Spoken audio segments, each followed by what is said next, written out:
کہتا قبر سے آواز آئی کہ قبر نے کہا کہ ہاں میں جانتی ہوں یہ فاطمہ آ رہی ہے، یہاں حسب و نسب نہیں دیکھے جاتے، یہاں اعمال دیکھتے ہیں۔ یہ نبی نے اپنی بیٹی سے کہا بیٹی عمل کر، قیامت کے دن پکڑی گئی تو میں محمد تمہارے کوئی کام نہ آؤں گا۔ قرآن کی آیت پڑھنے کی بجائے سورہ فاتحہ 1 2 3 4 5 6، سورہ بقرہ آیت نمبر 3 4 6 8 10، اللہ اکبر۔ نمبر، ابے نمبر کیا بتاتے ہو، حدیث پڑھ کر بتاؤ۔ 3 رمضان المبارک 11 ہجری 22 سال کی عمر میں آپ کا وصال ہوا۔ جب شادی ہوئی تھی 15 سال کی عمر تھی، مولا علی کی 21 سال عمر تھی۔ حضرت علی کے ساتھ جو ازواجی شادی شدہ زندگی گزری 15 اور 22 7 سال کی زندگی گزری، صرف بہت کم عمر میں آپ کا انتقال ہوا۔ جنت البقیع میں دفن کیا گیا، آج بھی آپ کی قبر وہاں مرجع خلائق ہے۔ مگر وہابیوں کی بدعقیدگی دیکھو، آج کا ایک گجرات کا خبیث مولوی ہے، اس کا ویڈیو میرے پاس موجود ہے، اس کا نام ہے قاری احمد علی۔ اس کا ویڈیو وہ کہتا ہے کہ جب حضرت فاطمہ کے جسم کو لایا گیا جنت البقیع میں، قبر کھودی گئی، قبر پہ جب رکھا جا رہا تھا، اور ایسے رو رو کے نوٹنکی سے بیان کیا، دیوبندی ہے وہ اور وہ طارق جمیل کی 2 کاپی ہے، دونوں روتے ہیں کم بخت، رو رو کے ایموشنل جیسے کیا بیان کر رہا ہے، اور گستاخی کر رہا ہے خبیث کی اولاد، اور روتے ہوتے بیان کر رہا ہے ایموشنل کے لوگوں اپنے عمل کو سدھارو۔ دیکھو نبی کی بیٹی جب مری، نبی کی بیٹی کا انتقال ہوا تو یہ ہوا کہ جب قبر میں رکھ رہے تھے ابو ذر غفاری آگے بڑھے، اور ابو ذر غفاری نے کہا کہ قبر جانتی ہے تجھ میں کون آ رہا ہے؟ یہ نبی کی شہزادی ہے، علی کی بیوی ہے، علی کی جو ہے اہلیہ ہے، حسن حسین کی ماں ہے۔ تو قبر سے آواز آئی، وہ بدبخت معاذ اللہ توہین کیا، جبکہ رو کے وہ سننے والوں کو ایسا بتا رہا ہے کہ اسے کیا بیان کر رہا ہے۔ کہتا قبر سے آواز آئی کہ قبر نے کہا کہ ہاں میں جانتی ہوں یہ فاطمہ آ رہی ہے، یہاں حسب و نسب نہیں دیکھے جاتے، یہاں ہم اعمال دیکھتے ہیں۔ اگر جو اچھے اعمال لے کر آیا اس کے ساتھ میں اچھی ہوں، جو برے اعمال لے کر آیا میں بری ہوں۔ اور پھر کہہ رہا دیکھو نبی کی بیٹی کا کیا حال ہے، تو ہمارا کیا حال ہوگا، اور وہ نوٹنکی ہو رہی ہے اسٹیج پہ بھی، آہو کا تماشا ہو رہا ہے۔ اور ایک متوا کا ویڈیو ہے، کون ہے معلوم نہیں، میں نام نہیں جانتا، وہ متوا کون ہے، وہ متوا نہیں، میں ان کو کوا بولتا ہوں، کمینوں کو، مدینے میں گھیر لیتے ہیں سنیوں کو۔ اور میں نے اپنے تقریروں میں کہا کہ مدینے میں ایسے سنی کو گھیر کے بات کرتے ہو جو بیچارہ حج کرنے آیا، رسول کی روزے کی زیارت کرنے آیا، ہم سنی ہیں، باادب لوگ ہیں، ہمارا تو عقیدہ یہ ہے کہ حرم کی زمین اور قدم رکھ کے چلنا، ارے سر کا موقع ہے او جانے والے۔ تو کئی بار ایسا ہوتا ہے کہ ہمارے علماء کچھ ایسے ہوتے ہیں کہ جو ایسے سرکار کی بارگاہ میں جب بحثوں مباحثوں کو آوازیں بڑھیں گی، شور ہوتا ہے، آواز بڑھتی ہے، گستاخی ہے ہمارے نزدیک۔ قرآن عظیم کا حکم ہے اے ایمان والو نبی کی بارگاہ میں اپنی آواز کو بلند نہ کرو، کہیں ایسا نہ ہو کہ تمہارے اعمال برباد ہو جائے اور تمہیں خبر بھی نہ ہو۔ پوری آیت یہ ہے آخری تک۔ تو ہم نبی کی بارگاہ میں آواز کو بلند کرنا پسند نہیں کرتے، ہم سنی ہیں، قرآن پر عمل کرتے۔ ان کو بس وہ جو کم علم سنی ہوتے ان سے مباحثے کا بڑا شوق۔ تو ایک متوا کا ویڈیو ہے، وہ خبیث تقریر کر رہا ہے مجمع جماہر کو، سننے کو سمجھا رہا ہے، کہتا ہے دیکھو حسب و نسب کام نہیں آتا۔ جب نبی کی بیٹی فاطمہ کا انتقال ہوا تو نبی کی بیٹی کو قبر میں لایا گیا، تو قبر سے آواز آئی کہ اے فاطمہ یہ نہ سمجھنا کہ نبی کی بیٹی ہو، میں قبر ہوں، میں قبر ہوں، میں اعمال دیکھتی ہوں، جس کے اعمال اچھے ہیں میں اس کے ساتھ نرمی کا برتاؤ کرتی ہوں، اور جس کے اعمال برے ہیں میں اس کے ساتھ بڑی برے واقع ہوئی ہوں، اس کی پسلیاں چورا کر دیتی ہوں۔ شرم نہیں آتی تم کو یار، نبی کی شہزادی کے بارے میں اس طرح کے عقیدے رکھتے ہو؟ آئیے میں تھوڑی کچھ علمی گفتگو تو بہت طویل ہو جائیں گے، مختصر میں جواب دے رہا ہوں۔ سب سے پہلے بڑی ذمہ داری سے کہہ رہا ہوں، اگر واقعی سچے ہو، یہ تو ہندوستان کا یہ قاری احمد علی گجرات کا دیوبندی ہے، یہ اس کو چیلنج ہے کہ تو یہ بتا کہ یہ کس کتاب میں یہ روایت، سب سے پہلے اس کو تو نام بھی نہیں معلوم گا، کس کتاب کی شکل بھی نہیں دکھاؤں گا۔ یہ روایت صرف ایک کتاب میں، کسی معتبر کتاب میں، کسی معتبر حدیث کے اندر، کسی معتبر عالم کی، معتمد عالم کی کسی کتاب میں واقعہ روایت نہیں ہے کہ قبر سے آواز آئی اور فاطمہ اور یہ سب باتیں ہوئی۔ ایک کتاب میں یہ واقعہ آتا ہے جس کے لکھنے والے حضرت عثمان بن احمد الشاکر ہے، درۃ الناصحین جلد نمبر 2 صفحہ 80 پہ انہوں نے لکھا، لیکن اس روایت کی حالت کیا ہوتا تھا، بنا سند کے لکھا، اس کا راوی کا بھی پتہ نہیں ہے۔ کون راوی ہے؟ راوی تک نہیں ہے اس میں، سند تک نہیں ہے اس میں، کس کی سند کون ہے، کس نے کس سے سنا، کس نے کس سے روایت کیا، بلا سند انہوں نے لکھا، اور اس کے بارے میں باقاعدہ محدثین اور علماء نے کہا کہ اس روایت کی کوئی حیثیت نہیں، یہ موضوع گڑی ہوئی من گھڑت روایت ہے، اور اس کے من گھڑت ہونے کے لیے صرف اتنا کافی کہ اس کا راوی نہیں معلوم۔ اب اس کو یوں سمجھو کہ میں آپ سے کہوں کہ بھیا فلاں فلاں صاحب یہ بیان کرتے ہیں، اب آپ چوک گئے، یار ایسا تو ہم نے آج تک نہیں سنا، آپ کو کس نے بتایا؟ نہیں بتایا کسی نے نہیں، بس میرے دل میں آیا میں نے سنا دیا، تو اس بات کی کوئی ویلیو ہے؟ تو اس کی کوئی سند نہیں ہے۔ اور آئیے اب دوسرا میں کچھ جواب دے رہا ہوں کہ ان بدعقیدوں سے میں کہتا ہوں کہ یہ کہتے ہیں کہ نبی تو مر کر مٹی میں مل گئے، تمہارے ابا تقویۃ الایمان میں لکھ کے مر گئے کہ نبی کہاں ہے؟ مٹی میں مل گئے، نہ سنتے ہیں نہ دیکھتے ہیں نہ بولتے ہیں، نہ سنتے بھی نہیں، بول بھی نہیں سکتے، دیکھ بھی نہیں سکتے، منو مٹی کے اندر ہے، مٹی میں مل کر خاک ہو گئے۔ تو ایک عقیدہ تو یہ بنایا، اور دوسری طرف جب نبی کی بیٹی کی گستاخی کرنی ہو تم بدبختوں کو تو کہتے ہیں کہ قبر سے آواز ہے، اور قبر کہتی ہے اے فاطمہ ہوش میں آؤ، میں قبر ہوں، یہ نہ سوچنا کہ تم نبی کی بیٹی ہو۔ تو نبی کی بیٹی کا انتقال ہو، تمہارے عقیدے کے مطابق قبر جب جو فاطمہ سے کہہ رہی تھی تو اس آواز کو حضرت فاطمہ سن رہی تھی کہ نہیں سن رہی تھی؟ پہلے یہ بتاؤ۔ اور اگر تم کہے فاطمہ قبر کی آواز سن رہی تھی تو تمہارا یہ عقیدہ ختم کہ مرنے کے بعد مردہ سنتا نہیں ہے، دیکھتا نہیں ہے۔ اچھا دوسرا، قبر فاطمہ سے کہہ رہی تھی، اس کو کون سن رہا تھا؟ نہیں سمجھ میں آیا آپ کو؟ ارے بھائی وہ کون تھا جو قبر کی گفتگو سن رہا تھا؟ اور وہ جو بھی تھا تو وہ قبر کی تو آواز سن رہا تھا، اور نبی ہماری آواز نہیں سن سکتے؟ یہ تمہارا باطل عقیدہ، گستاخی کرنے پہ آؤ تو اپنے ہی عقیدے کا گلا گھونٹ دو، ورنہ ہمارا تو عقیدہ یہ ہے کہ اعلیٰ حضرت فاضل بریلوی رضی اللہ تعالیٰ عنہ فرماتے ہیں کہ دور و نزدیک کے سننے والے وہ کان لالے کرامت پہ لاکھوں سلام۔ تو تم اپنے گھر میں ہی کچھ کھچڑی تو کیسی، کبھی کچھ کبھی کھچڑی ہے، تمہارا مذہب ہے کہ کھچڑی ہے یار، سب ملا دیا، دال چاول آٹا کچھ کا کھچڑا بنا دیا۔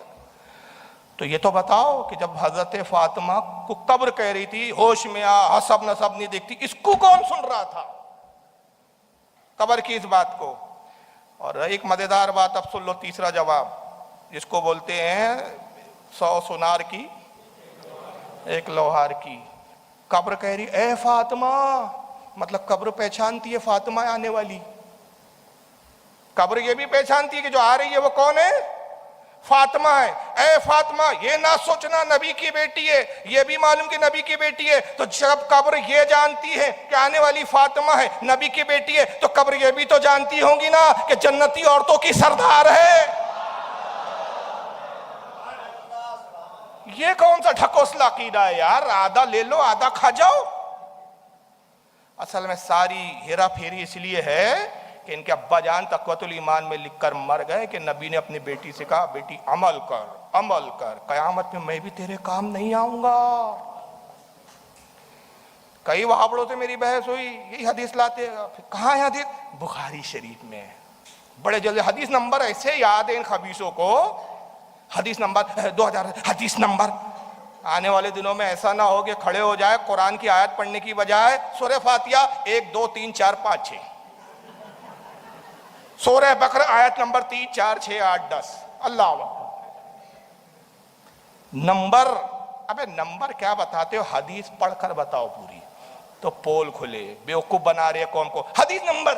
ابے حدیث نمبر ہوتا ہے، امام بخاری نے حدیث کے نمبر لکھے، ذرا ثابت تو کر دو کہ ابھی یہ تو علماء نے بعد میں لکھے کہ حوالہ ڈھونڈنے میں آسانی ہو۔ امام بخاری نے کبھی حدیث نمبر نہیں لکھے، امام مسلم نے نہیں لکھے، اور تم نے لکھے، تو پتا چلا یہ بدعت تمہارے سر ہے، اب بدعتی ہم کو بولتے ہو۔ تو بولتے ہیں بخاری میں۔ اچھا کہاں ہے بھائی بخاری کے اندر؟ جو کہتے ہیں کہ بخاری کے اندر یہ حدیث جو ہے کیا نام ہے، حدیث نمبر 4771 ہے حدیث ہے بخاری میں، میں نے بھی دیکھا ہے۔ حدیث نمبر کون سی ہے بخاری میں؟ 4771۔ ترمذی میں بھی حدیث ہے 2310 کہ نبی نے اپنی بیٹی سے کہا بیٹی عمل کر، قیامت کے دن پکڑی گئی تو میں محمد تمہارے کوئی کام نہ آؤں گا۔ اچھا جناب ذرا پوری حدیث تو پڑھو، ذرا پس منظر تو بتاؤ، وہ وہابی جی آپ کو کبھی نہیں بتائیں گا، ایسا گمراہ کر رہے ہیں قوم کو یہ۔ آئیے بخاری کی یہ پوری حدیث کیا میں بتاتا ہوں آپ کو۔ مکمل حدیث پڑھو گے تو سمجھ میں آئے گا کہ حضور نے کس بیک گراؤنڈ میں کہا، کس ماحول میں کہا، کیوں کہا، سیدہ کو ہی کیوں مخاطب کیا، تب سمجھ میں آئے گا۔ امام بخاری حدیث وہاں سے شروع کرتے ہیں کہ رسول اللہ کے اعلان نبوت کا تیسرا سال تھا۔ کون سا سال تھا؟ تیسرا سال تھا، یعنی نبوت کا اعلان کیے ہوئے آپ کو 3 سال ہوئے تھے۔ قرآن کی آیت نازل ہوئی آقا پر، آیت بھی لکھی امام بخاری نے، پارہ نمبر 19 سورہ شعراء آیت نمبر 214 رب فرماتا ہے وَأَنذِرْ عَشِيرَتَكَ الْأَقْرَبِينَ۔ اللہ نے کہا اے نبی اے محبوب اپنے قریب والوں کو ڈراؤ، اپنے رشتہ داروں کو پہلے ڈر سناؤ، یعنی اللہ کا پیغام، اللہ کی تبلیغ اپنے گھر سے پہلے شروع کرو، باہر والوں کو بعد میں سمجھانا، پہلے اپنے گھر کو دیکھو۔ سرکار نے اپنی پھوپھی صفیہ کو بلایا، اپنے چچا عباس کو بلایا، اپنے علی کو بھی علی کو بھی بلایا۔ اس وقت حضرت علی بھی چھوٹے تھے، یعنی تھوڑے کم عمر تھے لیکن کم عمر تھے، علی کو بلایا۔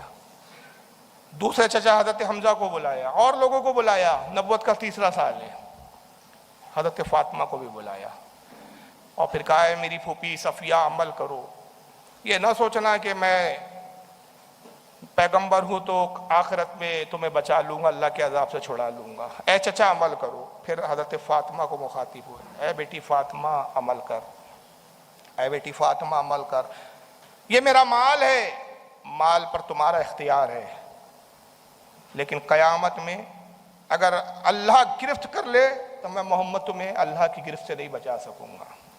اتنی حدیث وہابی جی نے لے لی، شرح نہیں دیکھی، تشریح نہیں دیکھی، کہ امام بخاری خود بیان کرتے آ رہے ہیں، محدثین شرح لکھتے آ رہے ہیں کہ تیسرے سال اعلان نبوت کے تیسرا سال تھا، تب آقا نے کہا تو یہ تو بتاؤ حضرت فاطمہ کی اس وقت عمر کتنی تھی؟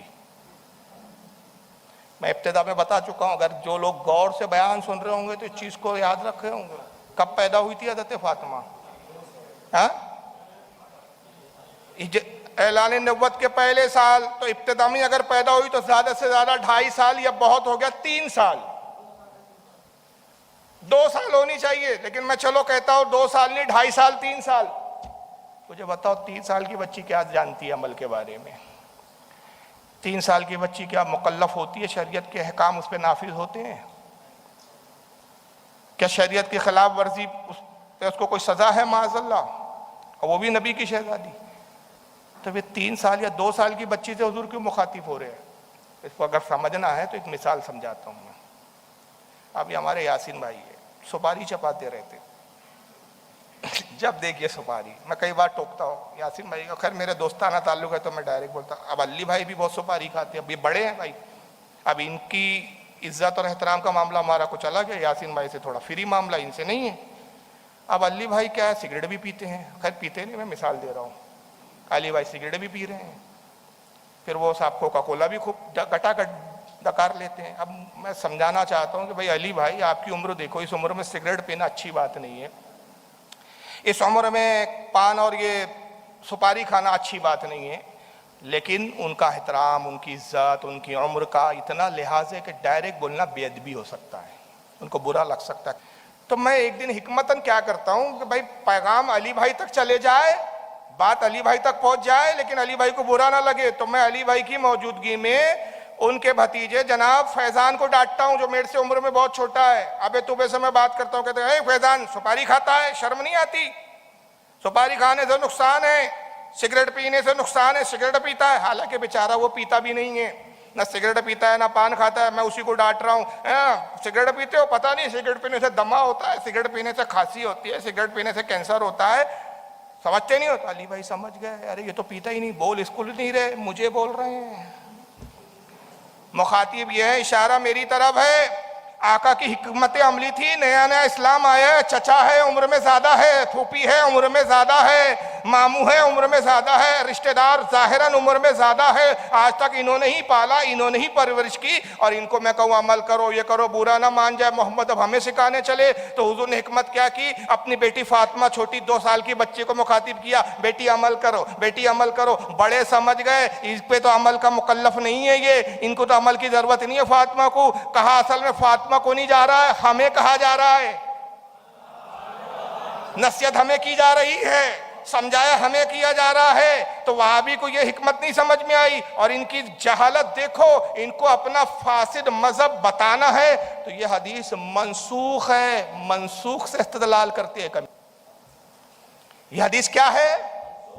منسوخ پہ جو حکم دے، ہمارے علماء کہتے ہیں گمراہ اور بددین ہے جو منسوخ پر احکام صادر کرے۔ آپ کہیں گے حدیث کیسے منسوخ ہے؟ یہ حدیث ہے مکہ کی، اس وقت کی ہے جب خاتون جنت 2 سال کی بچی ہے، 2 سال کی بچی کو کہا عمل کر عمل کر، اور جب حضرت فاطمہ جوان ہو گئی ہے، علی کے گھر بیاہ کر آ گئی ہے، 2 بچوں کی ماں بھی بن گئی ہے، 2 نہیں بلکہ ام کلثوم کی بھی ماں بن گئی ہے، زینب کی بھی ماں بن گئی ہے، 4 بچوں کی والدہ ہے، نبی پاک صلی اللہ علیہ وسلم کے انتقال کا وقت ہے، سیدہ نبی کی عیادت کے لیے آتی ہے۔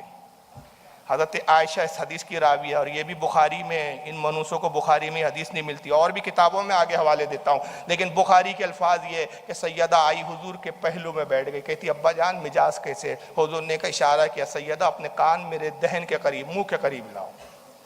حضرت عائشہ کہتی ہے میں حضور سے کچھ دور پر تھی، حضرت فاطمہ نے اپنے کان اپنے بابا رسول اللہ کے منہ کے قریب لائے، حضور نے کچھ کہا، فاطمہ رونے لگی، کہتی میں دور تھی، مجھے نہیں پتا تھا کہ رسول کیا کہہ رہے ہیں، میں نہیں سن سک رہی تھی آواز دور ہونے کی وجہ سے۔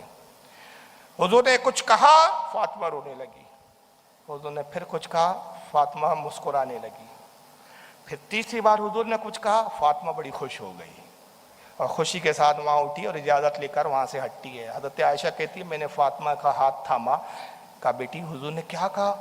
3 باتیں عجیب کی، پہلی بار تم رونے لگی، دوسری بار مسکرانے لگی، تیسری بار بڑی رضا اور خوشی کے ساتھ اٹھی۔ کہتی امی جان ایک راز کی بات ہے، نبی نے کہا جب تک میں ظاہری حیات میں ہوں اس راز کو ظاہر نہ کرنا، ہاں انتقال ہو جائیں گا حضور کا اس کے بعد میں بتاؤں گی۔ عائشہ صدیقہ کہتی ہے حضرت نبی پاک کا وصال ہو گیا، پھر ایک دن میں نے فاطمہ کا ہاتھ تھاما، پکڑا اپنے پاس بٹھایا، کہا بیٹی فاطمہ وہ بات تو بتا دو کیا راز تھا؟ حضور نے کیا کہا تھا کہ 3 حالتیں تھی، پہلے رویا، پھر مسکرایا، پھر راضی ہو کر خوشی کے ساتھ اٹھی۔ کہتی امی جان سنیے، اس وقت رسول اللہ نے جو بات کہی تھی، پہلی جملہ یہ کہا کہ فاطمہ میرا انتقال ہونے والا ہے، اب میں تم سے جدا ہونے والا ہوں، تو میں رونے لگی۔ پھر نبی نے کہا بیٹی فاطمہ غم مت کرو، میرے اہل بیت میں سب سے پہلے تم مجھ سے ملاقات کرو۔ میں خوش ہو گئی۔ اور تیسرا جو حضور نے کہا، میں امام بخاری کے الفاظ پڑھ رہا ہوں، امام بخاری کے ہبہو، یا فاطمہ، تو حضور نے کہا اے فاطمہ الا ترضین ان تکونی سیدۃ نساء المؤمنین، اے فاطمہ کیا تو اس پر راضی نہیں کہ اللہ نے تجھے تمام جنتی عورتوں کا سردار بنا دیا ہے؟ اس پر کیا تو راضی نہیں؟ تو میں یہ کہہ کے اٹھی یا رسول اللہ میں راضی ہو گئی۔ وہ حدیث منسوخ ہے بیٹی عمل کر، یہاں کہا جا رہا ہے تو جنتی عورتوں کی کیا ہے؟ سردار ہے، تجھے بخشش کی ضرورت نہیں، بخشوانے والی ہے تو۔ وہاں نبی کی کیا ضرورت کہ میں تیرے کام نہیں آؤں گا؟ تو معاذ اللہ کیا ان کے اعمال اتنے برے ہیں کہ نبی کو اپنی بیٹی کو بچانا پڑے، اور یہ وہابڑا کہہ رہا ہے نبی بھی اپنی بیٹی کے کام نہیں آئیں گے۔ اچھا اس حدیث پہ غور کرو، یہ غور سننیچ کرتے ہیں، وہابڑوں کو نصیب نہیں ہے یہ بریلی سے اعلیٰ حضرت کے فیض سے ملتا ہے۔ سرکار کے الفاظ دیکھو، یہ ایک میں گیا صاحب دبئی گیا، دبئی سے میں نے ایک موبائل خرید کے لایا، چلو یار علی بھائی کو تحفے میں پیش کر دیتے یا منان بھائی کو دیتے، میں کیا لیجئے یہ تحفہ ہے رکھ لیجئے، ایسے ہی دیتے نا تحفہ، ایسا کہتے یہ آپ لینے پہ راضی ہے یا نہیں، ایسا بولتے ہیں کہ بھئی آپ کو پسند ہے یا نہیں، بھئی لایا اب رکھ لو، اچھا لگا تو بھی رکھ لو، نہیں بھی رکھا تو اب رکھ لو، بدلنے کی کوئی گنجائش نہیں، باہر سے لایا ہوں بھائی، جو اچھا لگا لے آیا۔ لیکن رسول اللہ نے کہا بیٹی مبارک ہو، جنتی عورتوں کی سردار بنا دی گئی ہو، بیٹی خوشخبری ہے تمہارے لیے، جنتی عورتوں کی سردار ہو تم، بیٹی مسرت کا موقع ہے تمہارے لیے، جنتی عورتوں کی سردار ہو۔ نہیں، عربی کے الفاظ دیکھو، الا ترضینا، تم راضی ہو یا نہیں؟ تم کہو کیوں؟ میں قاسم نعمت ہوں، میرا رب۔ اب دیکھیے لائن کہاں تک جا رہی ہے، نبی بیٹی سے مخاطب ہوئے کہہ رہے بیٹی غم کیوں کر رہی ہو کہ میرے مجھ سے جدا ہونا پڑ رہا ہے؟